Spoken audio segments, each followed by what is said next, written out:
welcome to Nerds and Night. I'm Kid Thunder DJ, joined as always by Fire 47. And it's back to just being us tonight. Just really didn't feel like going through the hassle of getting anybody else together, but we'll see about having more guests on future shows as we continue to figure out how to do this and make it sound good. Yep. So, tonight's show, try to make it as good as possible. We got a couple different areas to talk about. Some interesting toy news that's come out today. Some TV show stuff, not just Fear the Walking Dead. And some movie stuff, as well as the coming up video games. So, without any further hesitation, let's go ahead and get into it. Sounds good. Yep. So, first of all, let's talk toys, because that's becoming a growing area of our business. In fact, if you viewed the Facebook page, you can see a lot of the new, really retro stuff I just picked up. I mean, some old Mark's tin toys, classic lunchboxes, scale cars from the 50s and 60s. So these weird little movie pack things, Hollywood movie packs, whatever those were. Yeah, really. Yeah, those were basically early home consumption movies. Yeah. But whereas in our lifetime, or at least in my lifetime, it became like feature-length run movies that were in theaters. These were specially produced, or were episodes of things like Three Stooges shorts that they would release for people who had a 16mm camera. Nice. Yeah. So, anyway, getting back to the point about toys, I was doing a little, show prep and come across a interesting article that there's a crossover toy line coming out being sold at Walmart where it's Ninja Turtles, but they're dressed up as WWE wrestlers. Yep. And I looked at the figures, and they're pretty spot on in terms of picking who they picked to represent who. I'll just go left to right on the pictures here we found. And that is Raphael is Sting. Yeah, that's very fitting. Yeah, he's got the face paint as well as still has his red mask on, and it's red shirt and the trench coat. It definitely fits. Of course, Leonardo's John Cena, which again, spot on. Donatello is the Undertaker, which is the figure I'm going to definitely get. Yeah, I'm going to probably get them all. I love what they did for Donatello's weapon. They've got his bow staff with like a little scythe blade like taped around the very end of it. Yeah. To turn the thing into a scythe for the Undertaker. It's really cool. Right. And of course, Michelangelo. I mean, really, there's only one broad-based enough wrestling star that people would instantly recognize him as, and that's Macho Man Randy Savage. Oh, yeah. Yep. But yes, these are going to be sold at Walmart starting in November. I'm going to buy them all. I know me. I was a huge Ninja Turtle fan growing up and still am a huge wrestling fan, so, they look cool. Small 6-inch figures, good lord. Yes, well, that's all they are. That's all their current line is. Yeah, that's what I'm saying. Probably pick up, I know me, I'll probably buy a set for me to display, and then I'll probably buy a couple sets to sit on, because things like this are usually limited run, and that's the stuff that usually draws value. Right, that makes sense. I can hope that at the same time that they also expand on this, because I think like Casey would make a good one. Yeah, you could have Casey be like a Luke Harper. Yeah, or not Luke Harper, Eric Rowan. So instead of his goalie mask, it's the sheep mask. Oh, yeah, that'd be really good if they would bring like a more modern wrestler in. Right. That'd be really cool. Well, I mean, Cena and Sting and technically Undertaker are modern wrestlers because they're still active. I mean, only one of these guys is dead. True, but, at the same time, they're still, excluding John Cena, a lot of these guys have still been around for decades at least. Right. Well, John Cena's coming up on 20 years himself. I mean, it's weird to think that because, he's so in the product still, but it's been 20 years for him too. And even still. Sticking on the subject of toys, a couple interesting questions that made me think about is, first of all, obviously these guys are crossing up. What other crossovers would you think would be interesting?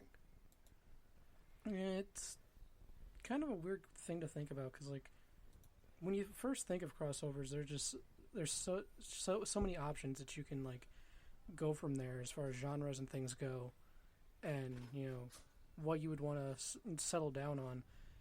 Like I just recently saw commercials on like Nickelodeon while I was babysitting for like this set of like Nintendo toys that were coming out. These little posable Nintendo character figures that aren't amiibos. They're just actual toys. Finally. Yeah. They've had them. They're the World of Nintendo toys. Yeah. I mean, and of course, there's always been Nintendo merch as far as like character statues and things go, but it's like this kind of seems like the first like that at least I can remember of like a legit toy line for them. Yeah, it is interesting that, I mean, it's not their first. They've had tons of toy lines over the years, Right. but that's not quite what I was thinking. But what would be interesting is I think about like if they did My Little Ponies done as the Sailor Scouts. Yeah, that series is crossed, like as far as like fandom goes, is crossed over into so many friggin' genres. Right, and those things usually can be good for. They're either good for a laugh or they're good because they look cool, or you have if sticking with wrestlers, you have the wrestlers dress up as video game characters. So you have like Kofi Kingston as Sonic because he's kind of got the hair already, or Knuckles. Actually, he'd probably be a better fitting Knuckles. Or when they were in the actual show, were dressed up as like Super Saiyans a year or so back, weren't they? Well, yeah, they did that, but I mean, I'm talking about just for strictly sticking with the idea here of crossover toy lines. It'd be funny to see, either like a Sonic figure where he's disguised as a wrestler or vice versa. Just I think it'd be more interesting if it was a wrestler disguised as a video game character. But it's just a little question I had, a little thought. If you're listening, our Facebook page, facebook.com/nerdsatnight, go on there, leave a comment about crossover figure lines you'd like to see. And we'll compare and see if we had any other ideas. And then that also made me think, because I'm slowly moving some of the stock we've been sitting on a while to eBay. And I have a lot of the 1990-1991 Batman Dark Knight line, which was based on, like, all the models and designs are based on the first Tim Burton movie, but they're bat suits and toys and characters that weren't featured in the movie. Right. So that was really kind of a golden era of like movie tie-ins. I mean, they do them now, but they do them a lot more for the decorative value and a lot less for the play value. Yeah. Like when they do movie sets, like it's the Marvel Legends or it's the current run Marvel stuff, but it's just the figure. Like now, the big craze are those like 12-inch figures that have little to no features that are just there because it's like, look, here's a movie accurate version of the Spider-Man that was in here's the statue Civil War, and it's like they're cool. It's like cool for displaying, but can't do anything. Kids still like to play with them. But it's like, man, I'm looking at the Batmobile that we have for sale, right? With the Ertl shell that was the soda bottle plastic that set over the top of it to mimic the shields. Oh yeah, and had the friction drive, so the engine made noise whenever you drove it, and you could fire missiles out of secret compartments. Those were toys, man. Right. Nowadays, you just like, besides like the big figures, all you'll usually find are just like these little miniature chibi toys.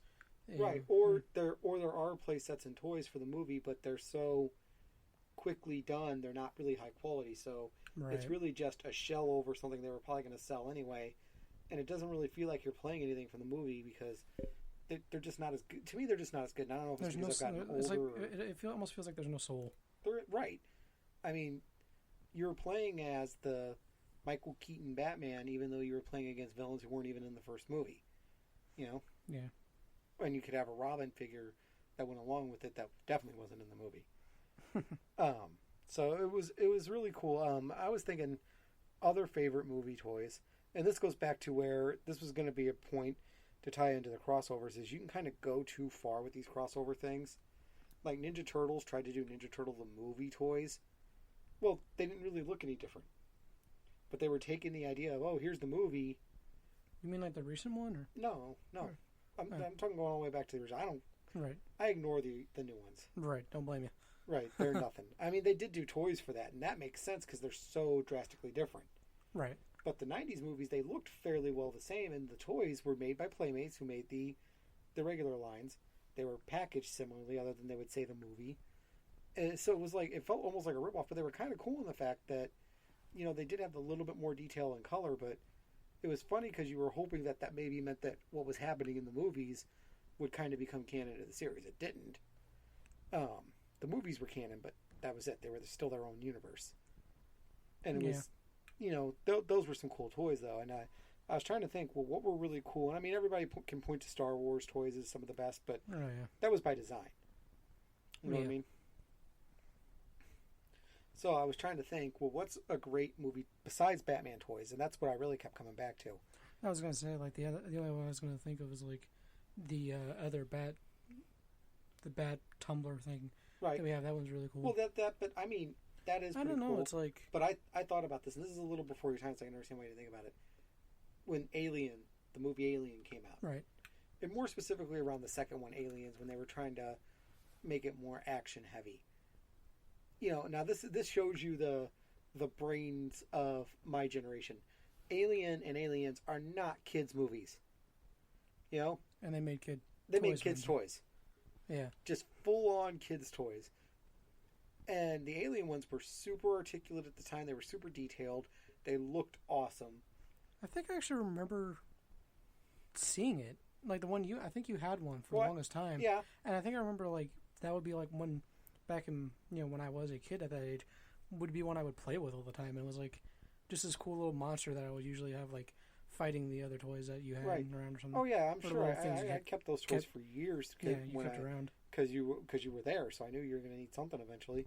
Yeah. So yeah, I mean, that was what I always thought were cool was these movies that were not kids movies that they would make kids toys for. Those were the best because they had to do something to make up that money they lost to where kids couldn't see them in theaters. So that was kind of the give back for the parents. Like, okay, here, give them this toy so that they don't ask questions when they can't watch the VHS of RoboCop because there's boobs in it if you know where to look, and there's a dude getting his hand literally blown off. I was going to say, wasn't there a leg too and shit? Yeah. Just, hailstorm of bullets that Murphy gets hit with. Blam, but blam. That was another one, RoboCop. Great movie toy line. Then they made a cartoon of this movie and made toys off of that. And the Ghostbusters ones as well. So the Ghostbusters house we have. Yeah, I'm not even talking about what we have for sale. I'm talking about just the ones that were my favorite. And I wanted to ask this question: is has there been any in your lifetime that really grabbed your attention? I don't really think so, but at the same time, you have to remember I'm not like a huge movie buff. There's plenty of that I've seen and everything.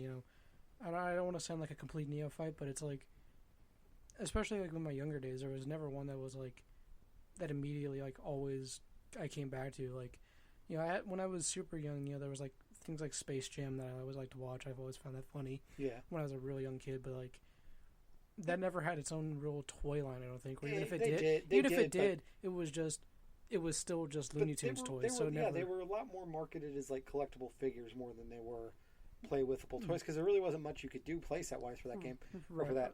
I do remember like you were still into the Disney stuff, which always has a lot of merchandising. Like you loved Cars for years. Your pillow was the Lightning McQueen. Oh yeah, I remember that. I think I vomited on that. And, at one point in the middle of the night, and that got stuck in the closet for like a month, and it was just had to throw it away. Right, probably. Yeah. Don't know why you share that story, but yeah, probably. Have fun with that one. That one, guys. Yeah, that's where that went. That one might get edited. No, I'm kidding. I don't edit. That's too much work. Anyway, so yeah, that was kind of cool because I was trying to think of in your lifetime if there was like any. Yeah, I remember that one. I mean, there was some like it seemed like toy lines moved to being for older people then because that's when you started getting the movie brand that was ripping off Kenner figures. Not ripping off. They bought the rights basically to make that style of figures, and you always had McFarlane Toys doing all the Spawn stuff and certain horror movie lines. So yeah, he's definitely like one of the big producers. They've even started to do like a Ruby figure set out of with him. I remember checking those out with you. Yeah, that's at least he's got one now actually. Yeah, sorry.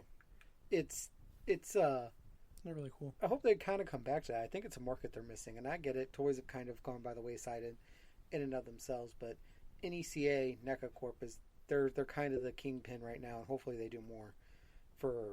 They're their kingpins doing collectible toys, and hopefully the other actual toy makers fall in line because, man, those movie tie-in toys used to be a great way to have something of the media you weren't technically supposed to see. Although, we're out of the St. Louis area. KPLR used to show RoboCop, obviously heavily edited, in the summer for Cardinal Rain Delays.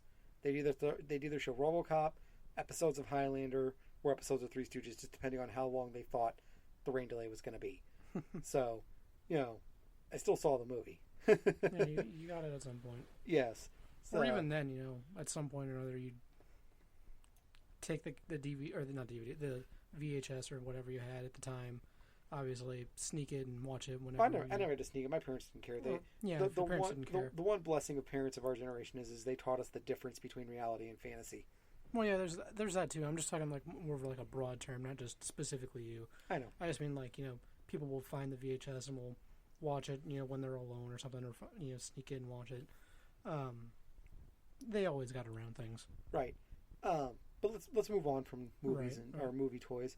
Let's go into movies now. Got to see Magnificent Seven this week. Oh, cool. Yeah, I liked it. Really good movie. Really well done. They found a way to balance these characters. I remember hearing a lot about this. What's the general premise? Well, it's a remake of a classic movie, obviously, called The Magnificent Seven. There's a lot of similarities. They definitely went in a new direction with the overall story, but it all still felt the same. And it's basically this town is being more or less taken over, and they're being forced off their land by this mining baron who, has killed members of the town, chased them out. The wife of Matt Bomer's character, who, spoiler alert, is killed early on, summons the help of this marshal that she sees, and he assembles a team of guys that some he knows, some he has other issues with that he offers a big deal for, to try to take all of this back. And I don't want to go too much. If you want to know more what happens if you have no interest in seeing it, go ahead and check out the Real Spoilers podcast on it.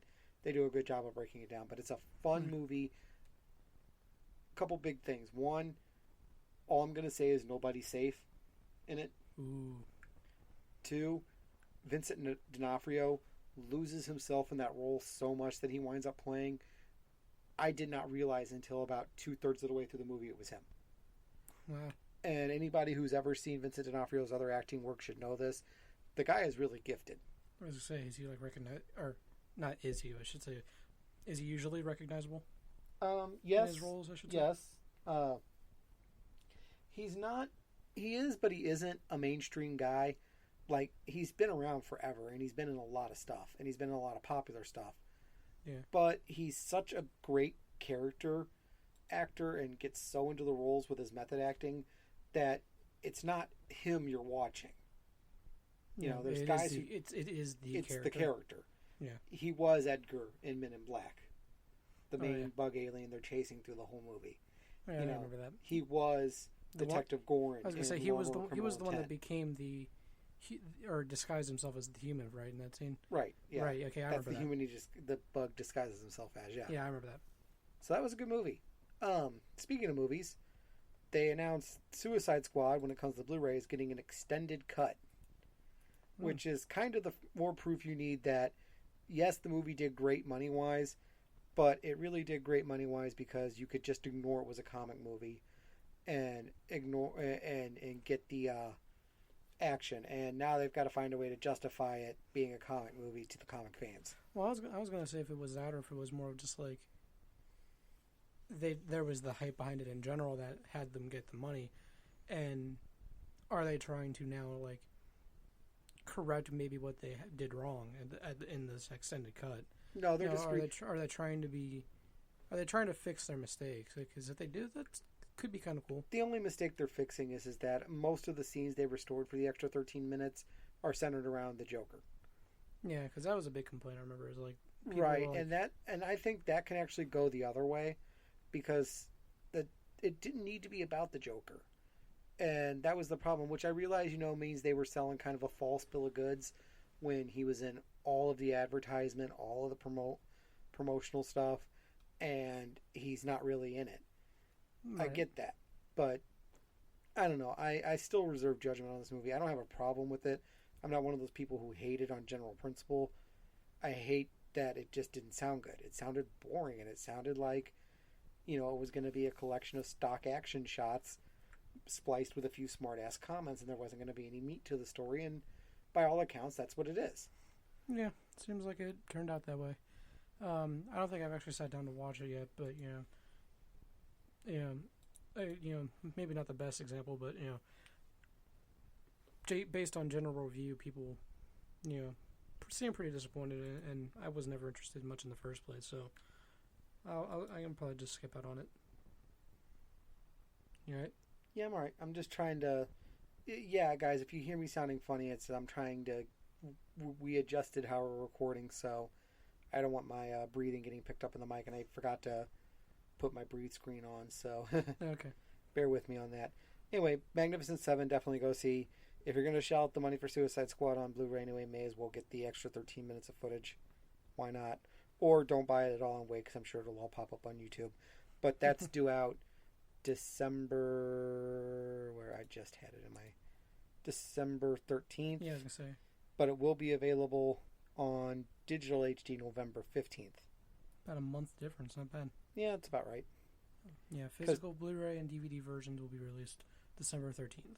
Right, because that usually means the difference between on demand and being able to buy it. Yep. So let's switch gears to television for a moment. If you listen to the last couple podcasts, we've reported a number of the what I call surreal shows on Cartoon Network and the like networks, where they're really. I mean, it's so weird to say that about cartoons because all cartoons have an element of surrealness to them anyway. Right. You know, but the ones that really, really made their money being weird, quote unquote, a lot of them have been ending, and you can add another name to the pile. Apparently, The Amazing World of Gumball is going to end after its 6th season. Yep. Yeah, that's what people are starting to say. This was another one that, I didn't get to in general, to be honest. The couple times that I saw it, like its commercials and things, it never looked interesting to me. None of I think the commercials annoyed me, things like that, and I think I've seen a couple snippets of some episodes here and there, some videos that have been posted up online of funny scenes. Yeah, but there really wasn't a lot of those because I would watch that show with Ivan and my oldest son, and I never got it. And that was one of those. Nothing stuck out to you. Yeah, and that was one of those shows again that found its footing being more for adults to laugh at the surrealness of, well, kids just enjoyed the goofiness. And hey, whatever works. But my thought is these shows, the ones that were on Cartoon Network, saved them. When you remember a few years back, they were like, we're going to add more shows with real people. Right, here, yeah, that was the downfall. With Cartoon Network as the network name. Let's add shows with real people that aren't animated. You're seeing real. Yeah, that was a travesty. That was a complete train wreck. Yeah, that was a train wreck for them. That hurt them a lot. And these shows kept them going. I want to say maybe one or two shows that were decent concepts just on the wrong channel. Like I think Destroy Build Destroy was actually kind of cool, where it was kind of like I feel like that wouldn't have been bad on like a game show, like a game show network, or even on like Disney or a network that has an established history of having mixed format shows. Right, something like that would have been fine. It was in the wrong place and in a terrible time for Cartoon Network. They've rebounded from it. They're climbing their way back up. But yeah, it's kind of concerning seeing, all these shows. So many of these shows that kept them going are going away. Right, and so where do they go from here? Do they try to do more of these shows? Because one thing nobody talks about is the number of turnover for shows for that network, and they tried to do other out there, super surreal shows that didn't really stick around long. And I was going to try to prepare a list, but I don't. But I mean, people who are into these shows probably know all the ones I'm talking about. Right. There was I think Clarence is kind of up there. It's so and so big, but that was another one I didn't care about. There was Steven Universe is still out there. Still doing good. Yeah, Steven Universe is definitely going to become the main contender as far as what's holding them up. As much as Cartoon Network loves to just pile shows like Teen Titans Go down your throat and having the schedule list, just be nothing but that kind of show. Dada comedy making fun of something like not even that. I love your hatred of Teen Titans Go. There is a detectable hatred in your voice. When everyone hates that damn show. Everyone hates that damn show. I know, but it's not even that. You don't really hate anything. You really don't. You are a relatively passive guy. I mean, you have a temper. It can come out, but especially when it comes to trivial things like that, you usually don't get. But man, you mentioned that show, and it's just this anger in your face about you just want to kill everyone responsible for it. Kind of do. No. It's not even that. He got a cease and desist letter from Cartoon Network. That's all we're saying. After this episode goes there. Gets there. But it's not even that. Sure, the show kind of sucks. Not into it at all. kind of just a complete middle finger to the original. Anyway, beyond that, it's the fact that they fill their entire weekly schedule with it and save no room for these other shows that are truly popular with a lot of people. A lot of these shows that, like, again, like Steven Universe and everything, get so little, like, advertisement and time slots that, like, the only time you'll see them on are premiere nights. And it's a real shame, because, like, I honestly, there's probably a number of these shows that I probably would have gotten more into had they had better runtime and more screen time.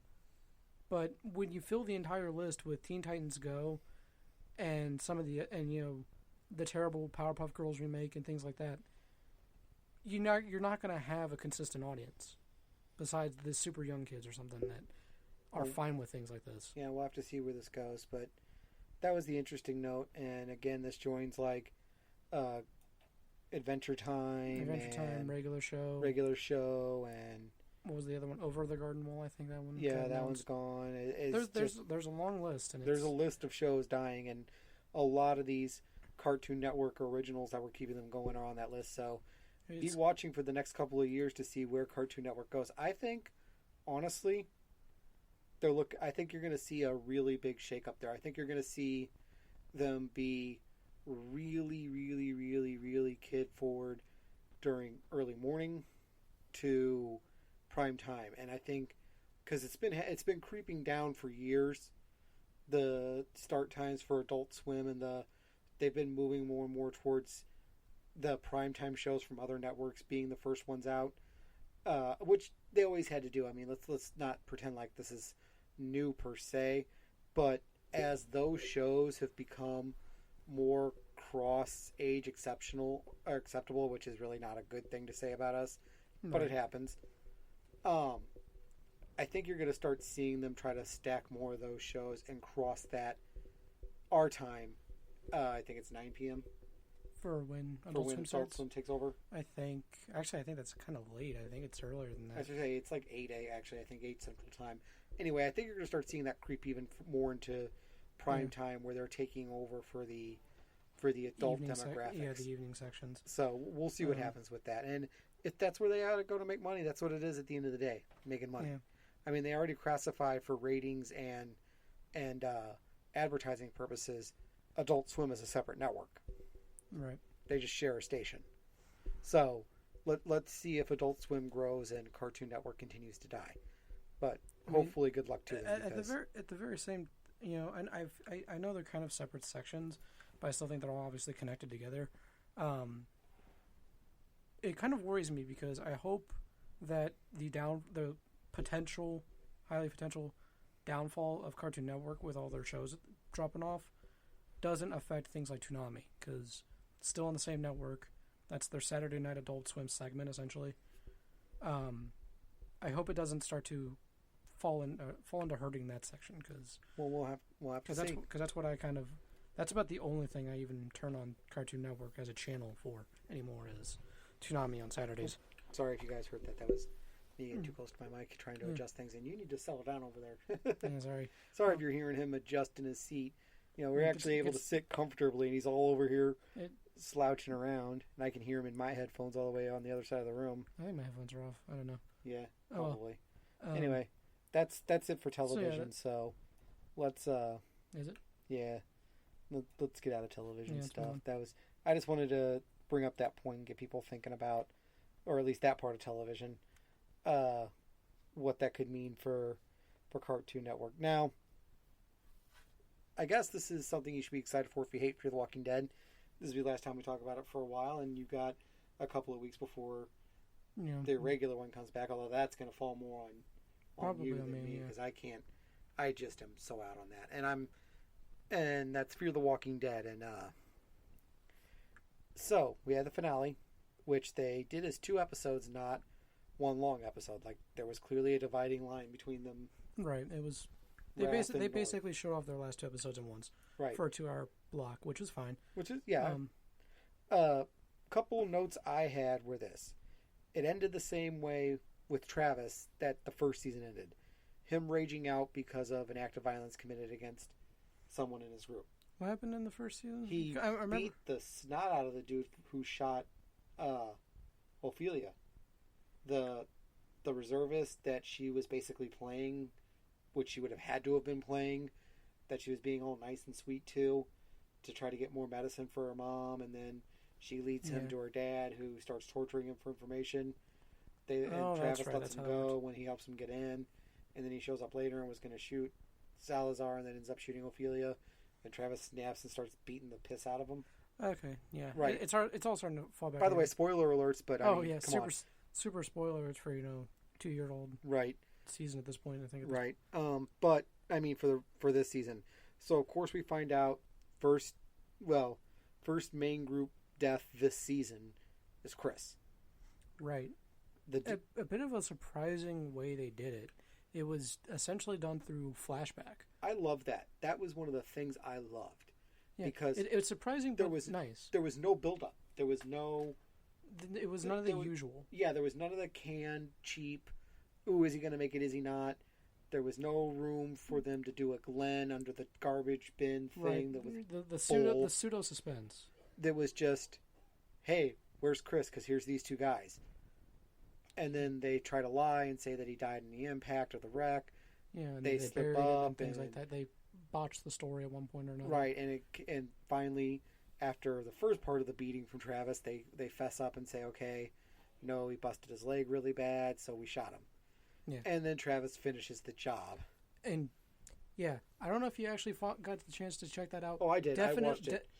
Watch that scene. You start to see why I was so into that, right? Right. That was one of the great beatings of the 70s, which is bad because we're in the 2016s. Right. Quite literally, I feel like the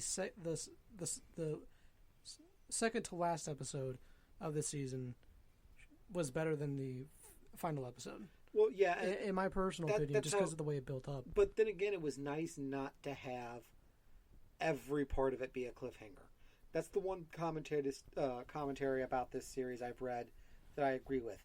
They take a section of the story they're working on, and you get a start to finish in the season. Yeah. And they lay the groundwork for where they want to go next. It's none of this, let's leave half these threads dangling. For 8 months.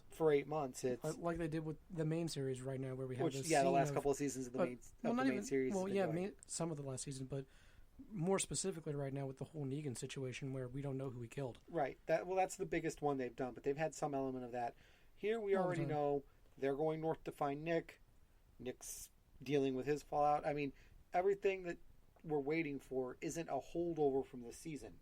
It is everything we need to get to another season, to have a reason for another season. And that was very well done. Now, there's two big unanswered questions for me that came out of this. One, they had mentioned at the mid-season finale, we weren't sure, we weren't going to see Daniel again at all until potentially the end of the season. We didn't see him. Is Salazar alive? Is he actually dead? Did they actually mention they might see him? Yeah, Nicotero in interviews had said. Okay. So, or had intimated it. So, but he likes to play with people's heads too. So, yeah. Hey, whatever. I was gonna say, based on the shows, that's obvious. Right. So that was the interesting part. There is Daniel alive? The other interesting part, and I really wanted to point this out, is Strand helps them get out of the hotel, but then stays. Right. And does that mean that Victor's done? Is that the end of the Victor Strand character? I mean, with a series like this, characters come back all the time at some point or another. Well, not really. I mean, this is the interesting thing is, it would be different if they were relatively close, even from the Colonia or however you say, the colony to the hotel. Colonia. The Colonia to the hotel would be one thing, but they're going further past that and going north into America, or at least they're crossing the border. To the border, and that's the X factor. Is I think that I'm really hoping it's not the case, but I'm wondering if Coleman Domingo, who plays Strand, didn't want to do it anymore, and they wanted to leave the door open Because, I mean, yes, you're right. At any time, he could bump into them, or, you know, he finds out Because, I mean, literally... like, as far as, like, the series as a whole, counting over into the main series, you always get things like Merle or Morgan who come back at some point later on when you really don't expect them, and then suddenly they're back into the series for a bit. You know, I see what you're saying. Yeah, I mean, they could do that. I mean, I kind of imagine that Strand might somehow take over, like, the group at the hotel. Like, not take over, but, like, based on his previous expertise as far as, like, taking control of the situation and kind of, like, being, quote-unquote, the leader. That was an interesting point about this season is I think he was trying to get away from that after everything with Cecilia. Yeah. I think he was done leading. I think he just wanted it to be somewhere and be done with the BS. Which I kind of understand, like, right. After everything that happened with him, as far as, you know, he lost his dude. Yeah, he lost Thomas, and he lost his home, potential home. He lost his... You know, I can get where he's coming from, being done with this. Right. It makes sense. But at the same time, you know, in this world, until you off yourself, you're never done. Right, and that's true. And he might come back, and we'll have to wait and see. You know, I would honestly admit I wouldn't be opposed to it, but I could accept him just sort of fading away. You know, and if they do that, that could be better than what they might do trying to bring him back. Because having a character that just goes off and that's it would be pretty interesting for once. Because the only other way a character is either going to stay in the series is they either join the group or they are an enemy of the group and get killed. Right. And I should say they die as a part of now, the group. In one of the Telltale games, I believe it was in the 400 Days expansion for the first Telltale game, they actually do have a character, and there was the one in the first part of the game too, party member who does just leave and you never hear from them again. And they did it once in the main series, and that was when the oh god, what was their name? One of the families, the Hispanic family that was with the Atlanta group for the first couple episodes, Monazales, I think, or something like that. I'm sure somebody's yelling at their podcast screen right now, going, "Oh, it was this guy, Morales, the Morales guys. That's the Morales family, who bounce right after Jim dies." That was early on. First season. They just walk away too, and you don't find out. And there's characters who get left behind. I mean, they certainly did have more of an affinity for things like that in the beginning, but definitely backed off of it. And I think they need to bring it back because it's okay for people to just go into this world and do whatever and be left to their own devices. Right. There's characters that we don't always need to follow. And letting them be their own for a while, or just and that be it, isn't a bad thing. Right. And it kind of... And there's potential there. It leaves that bookmarking point to bring them back later to freshen up the series. But right, if it's needed. So, all in all, let's kind of put a cap on Fear the Walking Dead for the next, however many months. All in all, this season, definitely better than the first. I think from top to tail. Right. I think it got it got rid of some of the shill from the first season that could have dragged the series down. Nick seems to be mostly free of his dependencies and seems to be maturing. Alicia's definitely stepping up. Right. Travis is finally starting to embrace the world. Madison has already embraced the world. So it seems like we're finally ready to move forward and see what we can do with these guys. Now that we are in the apocalypse, there's no more newness to this. Not even for them. There's refugee places and everything. Right. So we're done with this. It's society crumbling. Society's done. It's time to move on. Overall, it's been pretty good. I mean, it kind of started slow. The whole boat situation, there was a lot of, uninteresting moments there, but they brought it back by the end of it all. Well, you needed that slow moment to get you out into the world and establish what we're dealing with. At the same time, there was times where doing that gave us more time to focus quite literally on our cast and actually get to know them as people. Right. As opposed to that short first season where we didn't hardly know who half these people were. There was only maybe a handful of characters that we remembered, but like Salazar and right. everyone else, and the others, like obviously the main cast like Madison and her kids. But now we've got a bit of an expanding cast, and we've starting to flesh them out in interesting ways. Right. It's got its potential. They could really start to pull this around. We'll see where it goes. Yep. But let's get off of the television altogether now.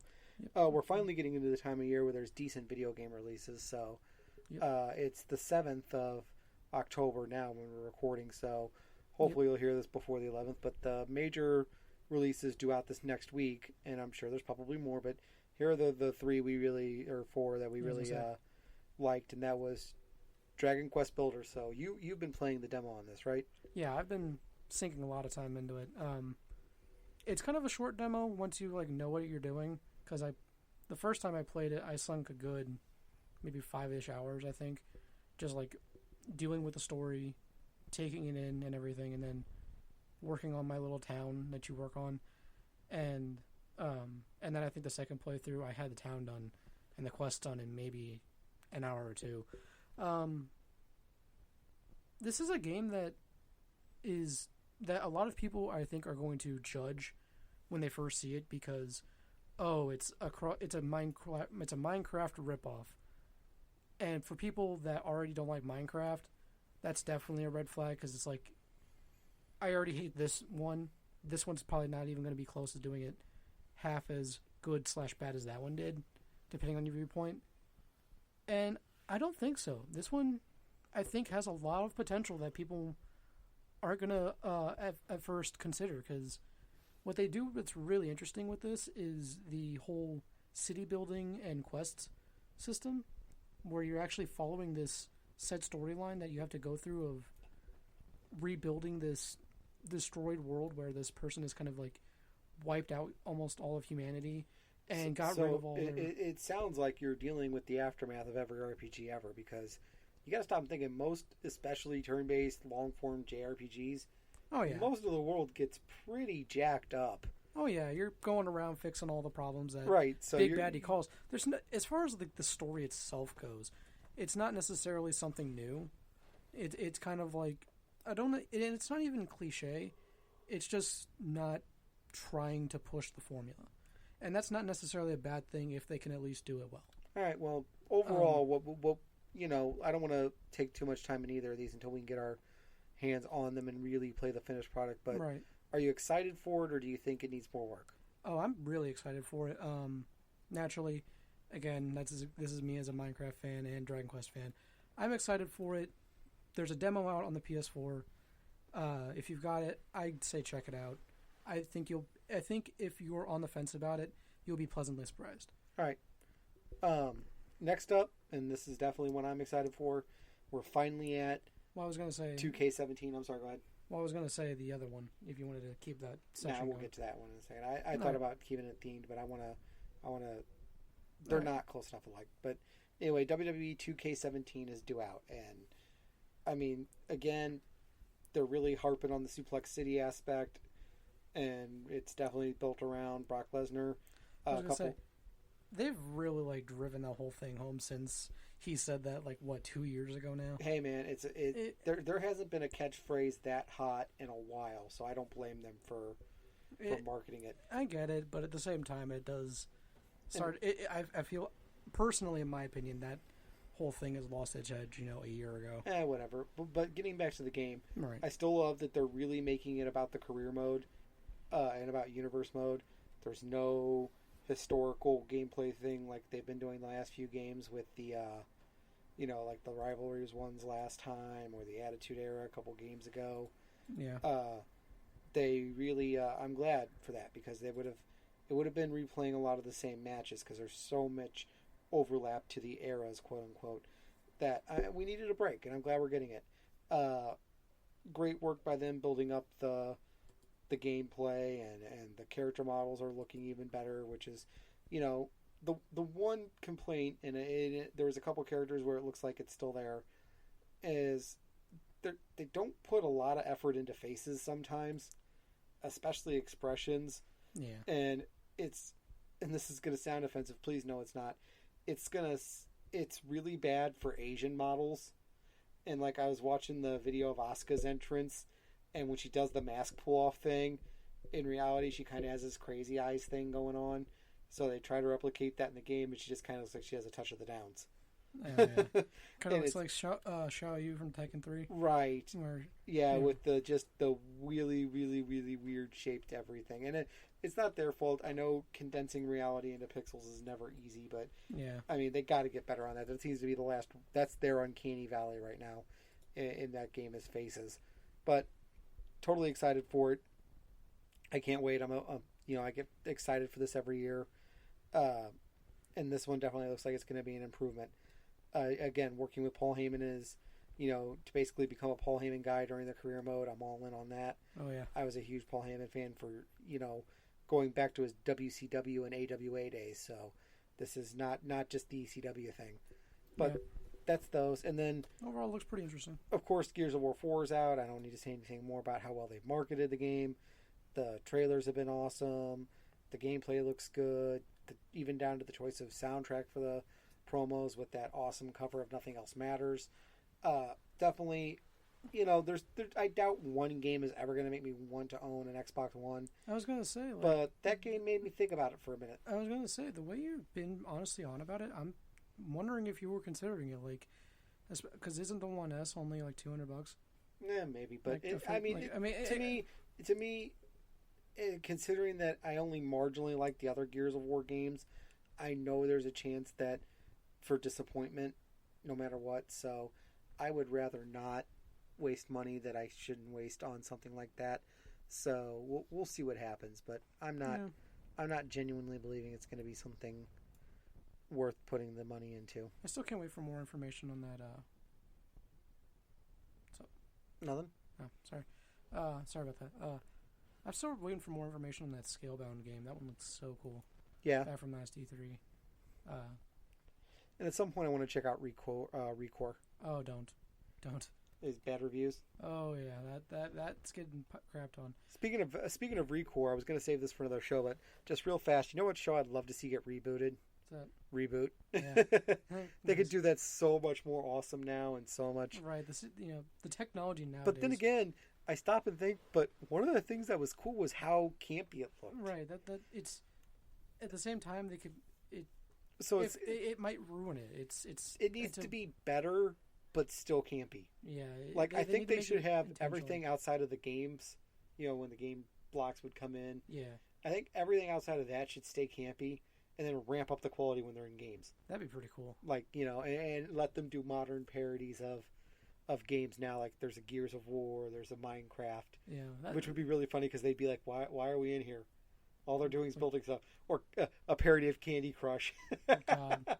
I would, I would put down the money if I had it right now. I'd be like $2 million on the table. There's a lot of potential there. You do reboot where they're playing mobile phone games. Yeah, that'd be pretty funny. I could see that working well with parodies of modern stuff. Oh yeah, there's a lot of potential because they did some parodying in the first series. Like there was one of the game blocks they went into that was very clearly Super Hang-On. There was one they went into that was very clearly Mortal Kombat because Bob was Scorpion. Oh God! Right. So they did it in the past, so maybe they can do it again. But that's cool. One last thing I want to talk about in video games is I picked up Dragon Quest VII for 3DS. Yeah, the remake of it, which is pretty cool. And it is. I enjoy it. It is slow to start. It is about an hour of... It's interactive, and you're still running around doing questing, but you're not fighting anything. You're finding things and finding people and talking to them and getting all your... Basically, you're laying the groundwork as to who you are, your relation to people who are, at least in the beginning, for as far in it as I am, are your party members, and why you're doing what you're doing.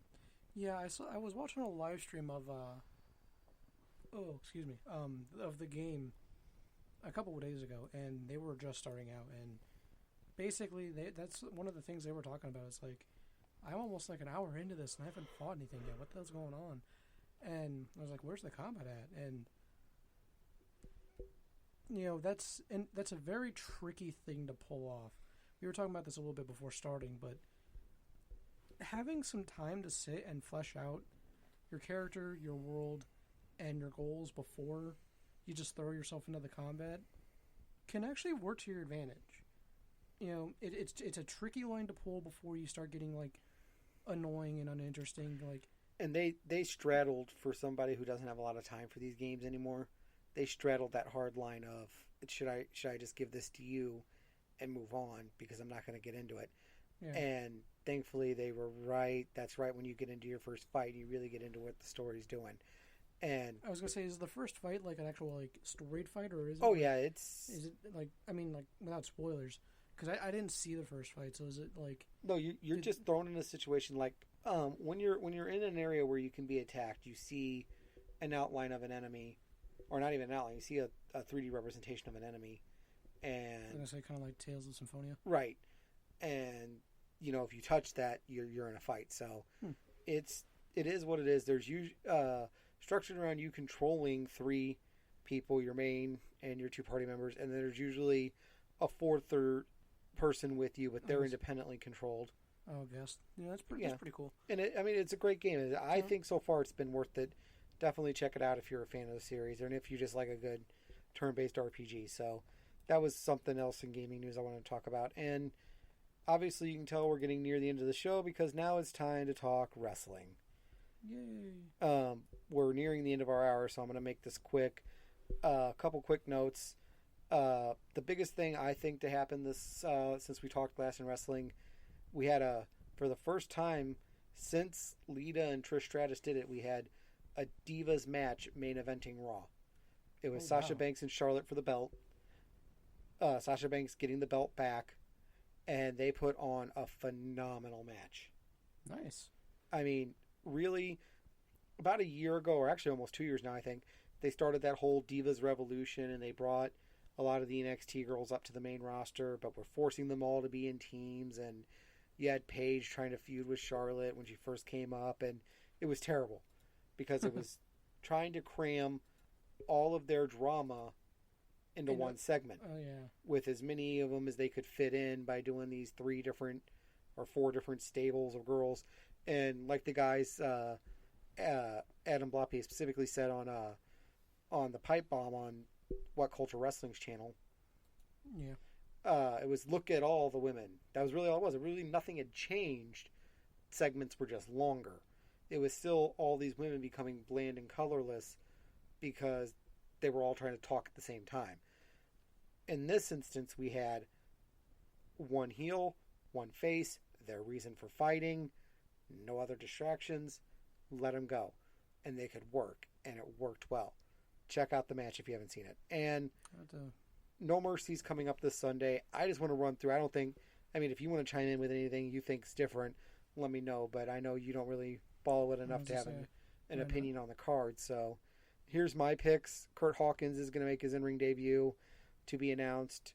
Guy, likely a jobber or a very, very, very low-level member. Obviously, Hawkins is going to go over. Nikki Bella versus Carmella. Nikki Bella could take the hit, so to speak. I think Carmella's going to win because they're really trying to build her up to be the number 2 heel of the women's division, so she needs a big win. Yeah. Randy Orton versus Bray Wyatt. I think Bray should win. He's been used terribly, and if their goal is to make him a credible threat again, he needs to win. Yeah, I was gonna chime in there. You know, Bray needs a win. He does. You know, I like the gimmick. I like the whole thing they had going, but not doesn't mean anything. After you get 3 or 4 reruns of the same storyline, where he's going after the good guy, trying to bring him down to his level, trying to make him do a bad thing, but then he loses. And then he loses. Yeah, all of those great promos don't mean anything if you can't do anything with them. That being said, I think Orton's going to win, which I will only be okay with if the rumors are true that they're going to somehow debut a Sister Abigail character. Well, I always hate pointing people to better programs, but watch Adam Blampier's how they should book that. I don't entirely agree with what he's saying, but it's probably one of the best ideas out there right now. Because it deals with it being a real person and not some spooky ghost character, but really sort of a real person being pursued by Bray, and then that person taking advantage of the situation and using that to manipulate Bray. that could be worth it if that's the start of something like that. That could be really interesting, but also at the same time, this is like the first time that I can recall. I don't remember a lot of like Bray's targets besides Cena and I think what was it, Rollins? Well, one of the shows. Reigns. He went after Reigns. He's went after Ambrose. Ambrose. That was it. But like Randy's always been kind of like generally has been a heel character. Randy Orton? Yeah. No, he bounces. He bounces a lot. He bounces a lot, and especially since like his longest tenure as a heel was during the days of Legacy, his stable he had for a little while. Okay, because I was gonna say because from what I can, whatever reason, I always in my mind I always thought of Randy as like a heelish character, or he naturally comes off like a dick. Yeah. I mean, for being honest, he's naturally a heel person, and right. That's kind of like how it always seemed to me, and like, yeah, I get what you're saying, but at the end of the day, we're splitting hairs here, and we're running out of time. So, the idea is that, unfortunately, I think they're going to give the win to Orton. If I had to make my final pick, it would be Orton. And then let's move on to another very interesting thing: The Miz versus Dolph Ziggler for the Intercontinental title, but also Ziggler's career is on the line if he loses. Oh wow, is it? Yeah, and usually that's a pretty good... Because it never works when somebody loses and is quote-unquote fired and then finds a way back. So it always seems like BS storytelling. So what a lot of people are thinking, though, is there's been a lot of rumors lately that Ziggler is done. He either wants to quit, doesn't want to renew his contract, or wants to transition into a different role, like something backstage. So a lot of people are thinking this is going to be his last match. He's going to lose, and he's going to be done. I could kind of see that. There's not much more they can really do with his character, nor should they try. He's just unfortunately falls into that damaged goods category. Yeah. And they really don't need to end the Miz because he's white hot right now as a heel. He's doing his best work. He's doing some of the best heel work in the company. And it just doesn't make sense to take the belt off of him right now. So I say look for the Miz to retain and for Ziggler's in-ring career to be done. Shame, but sometimes that's how it has to go.